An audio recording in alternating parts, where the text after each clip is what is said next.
या विद्याधरने युगंधरवर एवढे खोटे नाटे आरोप घातलेले असतात की ते युगंधरला आता सहनच होत नाही। युगंधरच्या जीवावर बेतणार आहे या विद्याधरचे हे बोलणं।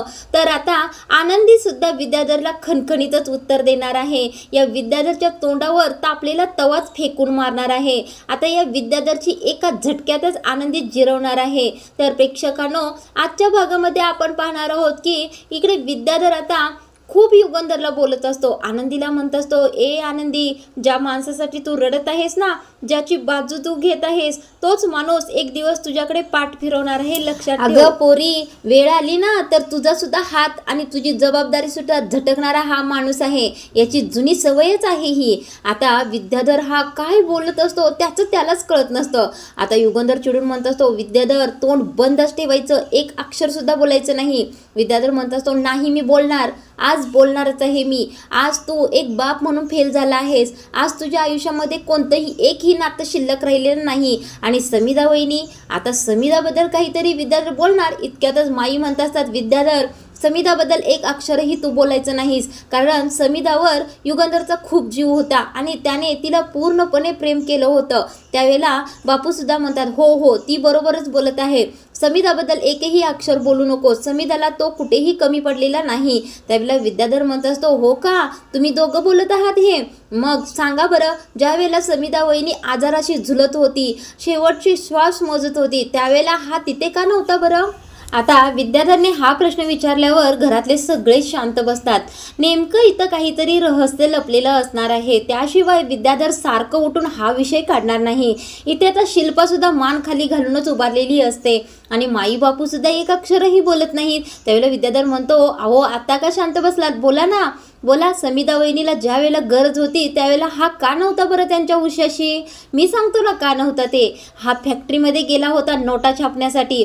आता हे ऐकून तर युगंधरला एवढा राग आलेला असतो की तो स्वतःच्या मुठी दाबूनच राग नियंत्रणात करायला लागलेला असतो। इकडे आता पृथ्वीला सुद्धा विद्याधरचं हे बोलणं पटतच असतं, पण विद्याधरने आता त्याची बोलण्याची लिमिट क्रॉस केलेली असते। आता विद्याधर म्हणत असतो, युगंधर सत्य ऐकण्याची तयारी ठेव, एक बाप म्हणून तू फेल झाला आहेस, तुझ्या मुलांना सुद्धा कळालं आहे की तू काय आहेस आणि काय नाही, ते सगळ्या जगाला तुझं सत्य कळालं आहे। आता हा विद्याधर पुन्हा ओरडून म्हणत असतो, तू नवरा म्हणून फेल झाला आहेस, ना या आनंदीची जबाबदारी घेतलीस ना समिधा वहिनीची जबाबदारी घेतलीस। त्यावेळेला युगंधर एवढा चिडतो की विद्याधरची कॉलर धरतो आणि म्हणत असतो, विद्याधर तोंड बंद ठेवायचं, एक अक्षर सुद्धा पुढे बोलायचं नाही। विद्याधर म्हणतो, बोलणार बोलणार मी बोलणारच, आणि तुझं सत्य ऐकायची तुझ्यामध्ये हिंमतच नाहीये, म्हणून तू असं माझ्या अंगावर येत आहेस।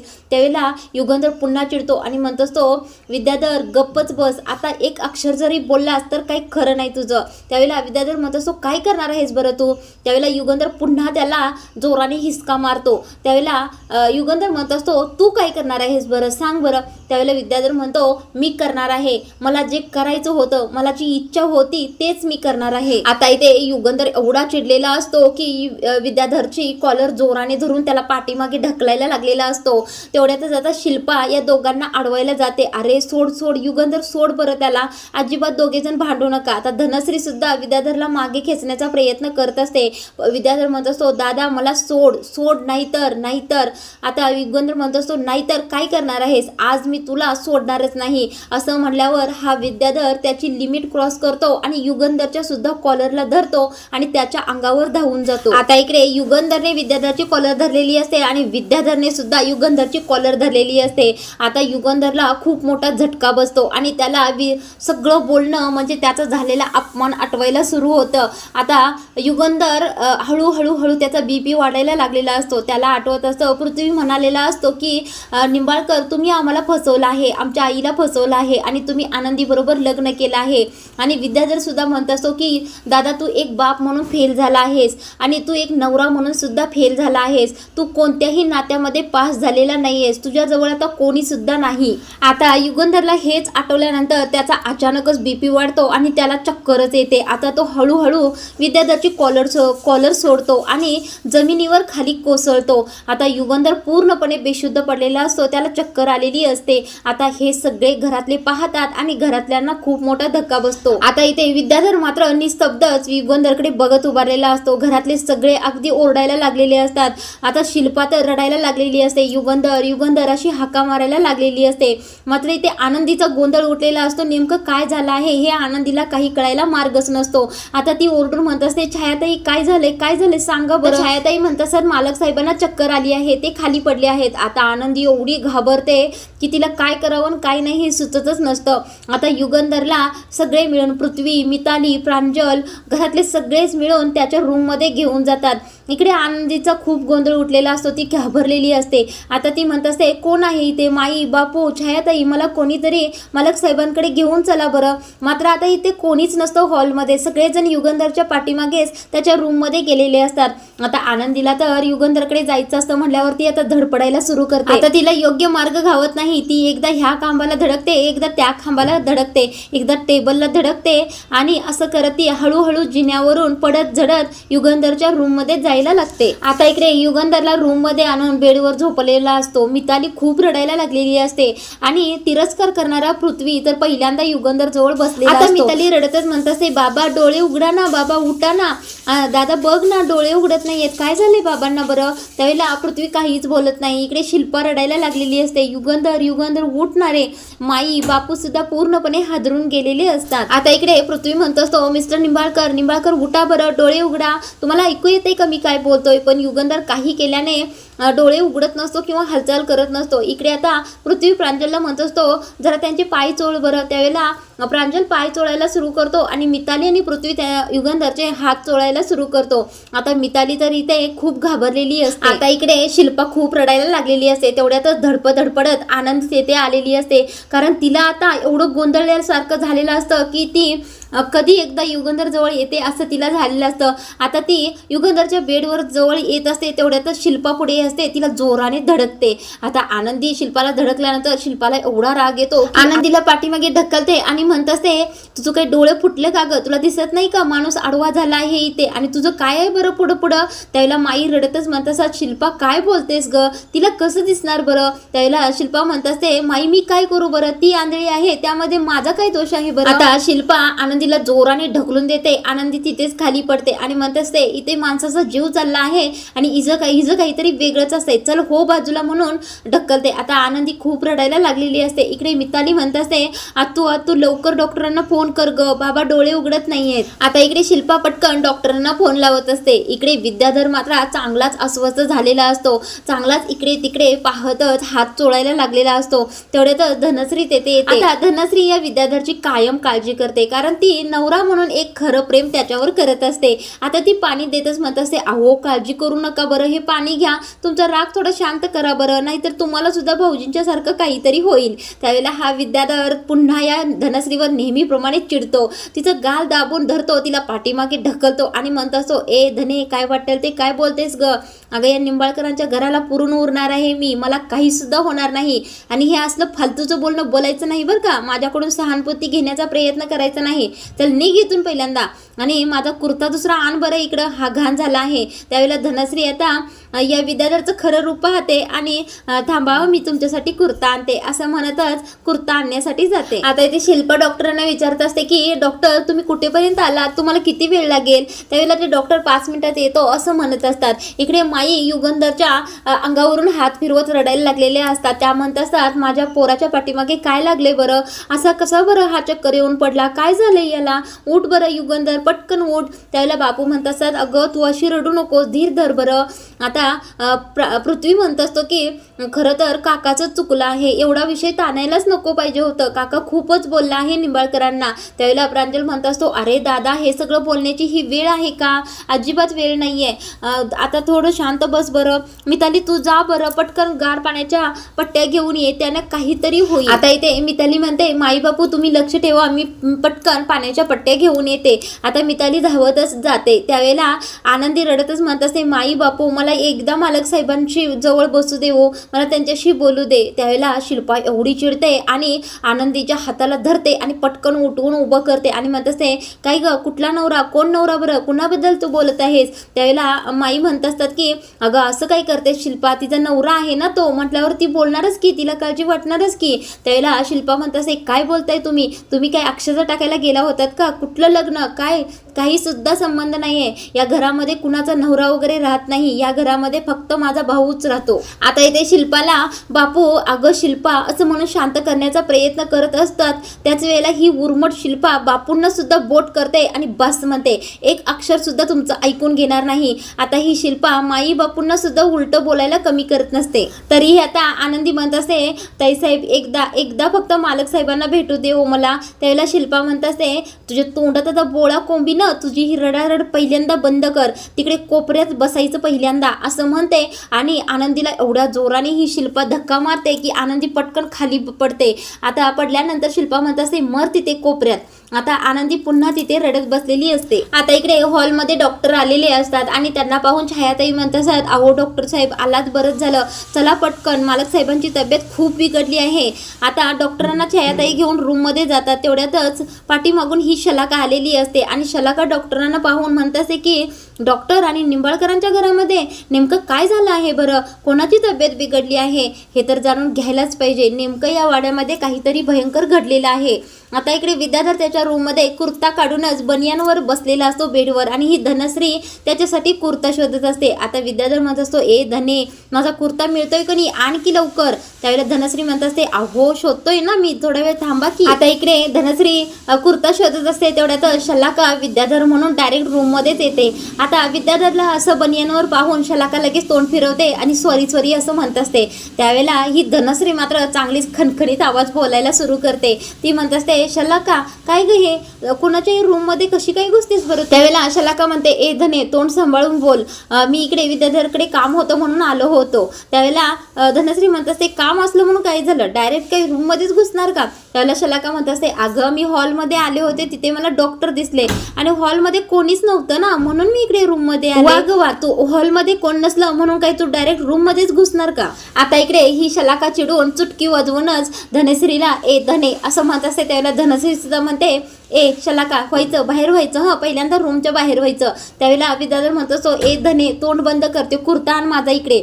त्यावेळेला धनश्री म्हणते, हो देते. आता कुर्ता देतच धनश्री म्हणत असते, अहो हिला पहिल्यांदा बाहेर जायला सांगा बरं. त्यावेळेला विद्याधर म्हणतो, हो बाहेर हो. त्यावेळेला शलाकाला थोडंसं आश्चर्य वाटतं, पण विद्याधर हा एवढा मूर्ख असतो की स्वतःच्याच बायकोला रूममधून बाहेर काढतो.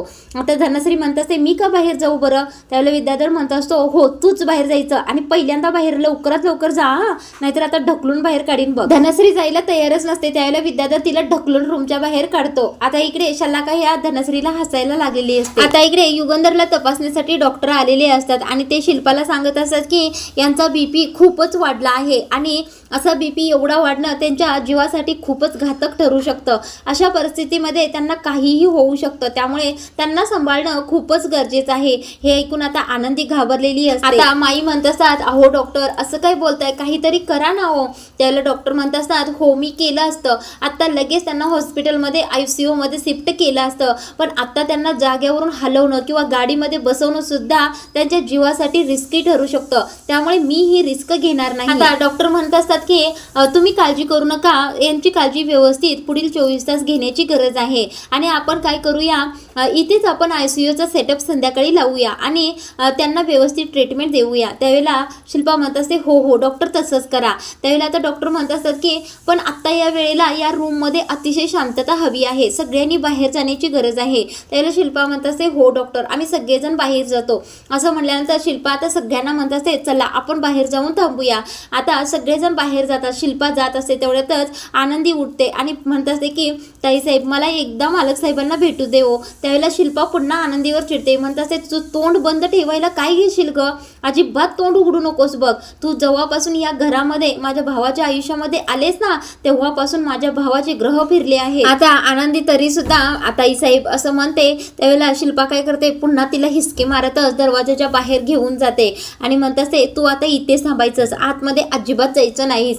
इकडे आता विद्याधर म्हणत असतो की काय माझ्या गळ्यामध्ये मूर्ख बायको बांधले काय माहीत. एकदम अक्कल शून्यच आहे बघ, तिला अक्कलच नाही. त्यावेळेला शलाका म्हणत असते विद्याधर ते राहू दे रे, पण हॉलमध्ये मी डॉक्टरांना पाहिलं आणि घाईघाईने ते जिन्यावरून वर गेले. काय झाले, घरामध्ये कुणाची तब्येत बिघडली का? त्यावेळेला विद्याधर काहीच बोलत नाही. शलाका म्हणत असते अरे विद्याधर असं शांत काय आहेस, घरामध्ये काय झालं आहे का? त्यावेळेला विद्याधर म्हणतो अगं हो, खूप मोठा राडा झाला आहे. आता विद्याधर युगंधर आणि त्याच्यामध्ये झालेलं सगळं भांडण सांगतो. आता युगंधरने त्याची कॉलर धरलेली असते आणि विद्याधरने सुद्धा युगंधरवर हात उचललेला असतो, ते सुद्धा शलाकाला सांगतो. आता शलाकाला हे ज्यावेळेला कळतं की युगंधरला हार्ट अटॅक आला आहे, त्यावेळेला ती खुशच होते की ती म्हणत असते अरे देवा, जेवढं प्लॅनिंग केलं होतं त्यापेक्षा जरा जास्तच झालं की. आणि ज्या युगंधरला आभाळ ठेंगणं वाटत होतं तो युगंधर जमिनीवर कोसळला.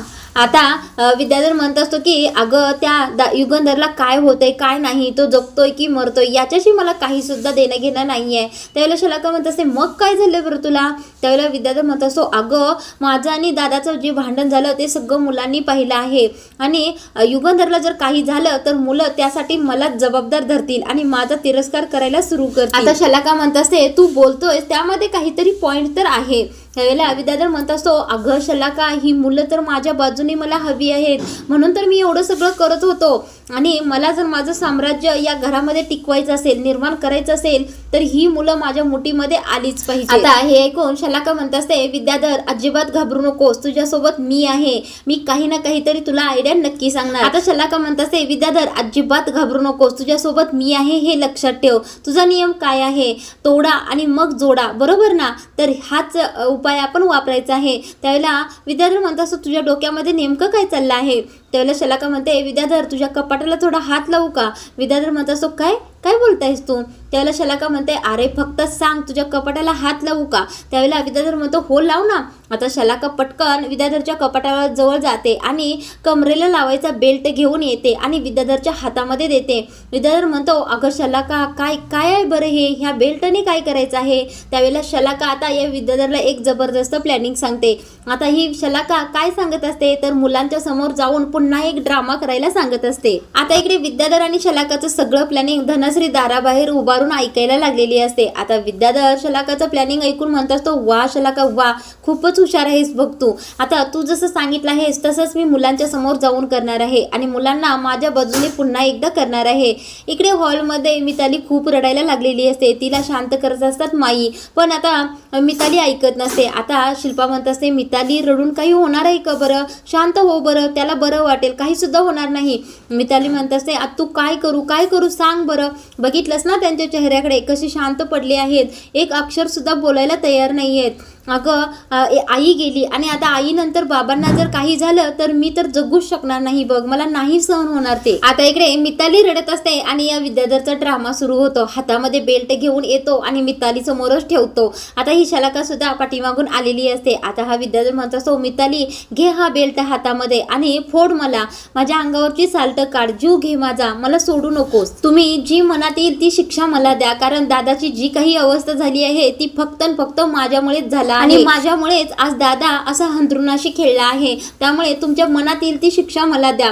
कधी कधी एवढं सत्य सुद्धा तोंडावर बोलायचं नसतं, हे मला वेळीच कळलं नाही आणि माझ्यामुळेच त्याला हा धक्का बसला आहे. आता हा विद्याधर म्हणत असतो की मला जगण्याचा काही सुद्धा हक्क नाहीये, कारण माझ्यामुळेच तुमच्या सगळ्यांच्यावर हा दिवस आला आहे. आता तो काय करतो, एवढं बोलून गप्प बसत नाही, मिताली जवळ जातो आणि तिचं दोन्ही हात हातामध्ये धरतो आणि मितालीला म्हणतो मार मार मला, मार बरं. त्यावेळेला मिताली गपरे काका म्हणत असते. आता हा विद्याधर काही केल्याने थांबतच नसतो, मितालीचे हात सोडतच नसतो. म्हटल्यानंतर प्रांजल म्हणत असतो अरे काका काय करतोय, जरा गप्प बसशील का तू? त्यावेळेला विद्याधर पुन्हा ओरडून म्हणत असतो अरे प्रांजल काय करू मी, काय करू सांग बरं मला, काय करू प्रांजल सांग ना. या घरामध्ये जरा काही वाईट घडलं की लगेच माझ्यावरच आरोप घालतोय हा दादा.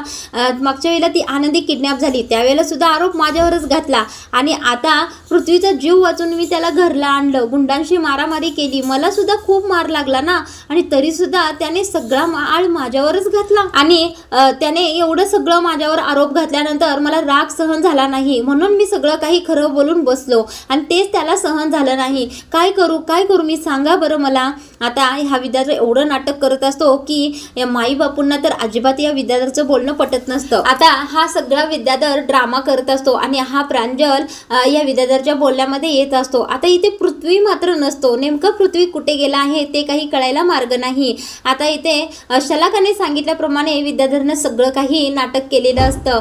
आता आजचा भाग इथे थांबवला आहे. उद्याच्या भागामध्ये आनंदीचं एक रौद्र रूप पाहायला मिळणार आहे. इकडे विद्याधर आनंदीला खिजवण्यासाठी किचनमध्ये आलेला असतो आणि आनंदी स्वयंपाक करत असते.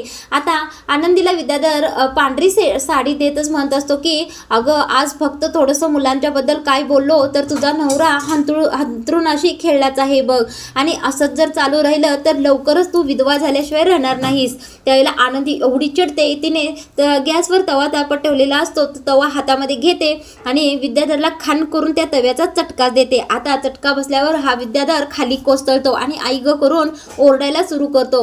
आता ही आनंदी तो तवा दाखवतच म्हणत असते की आज तू फक्त बोलला आहेस म्हणून तुला चटका दिला आहे. पुन्हा जर तू काय बोललास आणि पुन्हा जर असा त्रास देण्याचा प्रयत्न केलास तर तुला उभी जाळल्याशिवाय राहणार नाही बघ. आता विद्याधर सुद्धा या आनंदीच्या बोलण्याने चांगलाच हादरलेला. आता उद्याच्या भागामध्ये आपल्याला हे पाहायला मिळणार आहे की पृथ्वी या विद्याधरला जे काही तो बोलला आहे त्याबद्दल काही विरोध करणार आहे की पुन्हा एकदा विद्याधरच्याच नाटकामध्ये येणार आहे.